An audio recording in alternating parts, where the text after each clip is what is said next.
So obviously, I don't make money unless you buy or sell a home with me.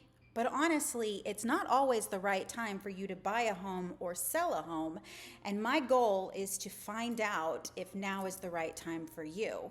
We do that by going through a consultation of sorts, either a buyer's consult or a listing consult, to see what your goals are, what your motivation is, and to figure out if now is the right time.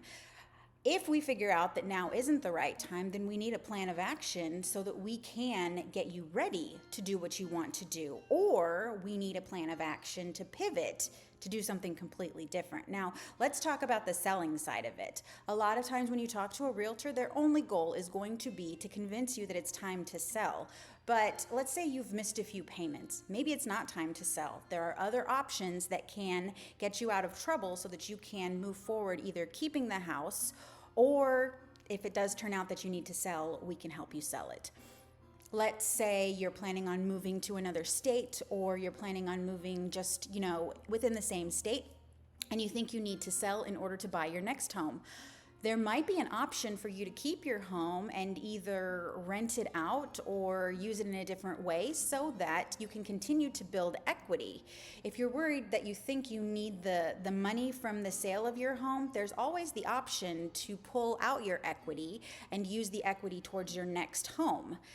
What I like about that is that you don't lose the investment that you've already made in your home. So by keeping it and renting it out, you can have somebody else pay your mortgage, and you can continue to grow equity as housing prices continue to go up. Those are just a few of the things that we would discuss with you as a seller. As a buyer, we would go through and hook you up with a great lender and then see if now is the right time to buy. Are you financially secure? Are you stable? Are you going to be house poor if we do this?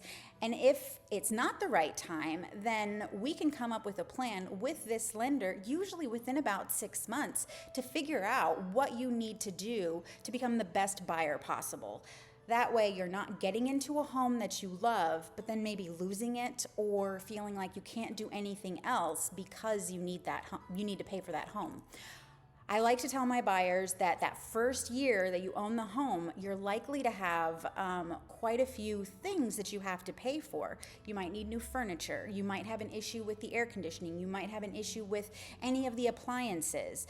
There are times when the appliances are running wonderfully, the air conditioning is running wonderfully, or the roof is perfect. But then all of a sudden we have a big storm, something happens, and by no fault of anybody, you've got to pay for something new. So we want to make sure that you have all of the information before you jump into it. We are never going to try to push you into something you're uncomfortable with, something that is outside of your budget, something that does not fit your needs and your wants. And that's why we do a buyer's consult and a listing consult. It's all about you. I'm here to kind of guide you forward, to let you know what's legal, what's possible, but I'm not here to tell you what to do or how to do it. I will go through all of the different possibilities for how you can do it. I will tell you if you want to know what I would do in your situation or what I have done in your situation in the past. But it's all so that you can make the best decision for yourself, because you know all aspects of your life way better than I do. So that's where we are. I would love to talk to you more about what the possibilities are for purchasing a home. So feel free to reach out and we'll see what happens.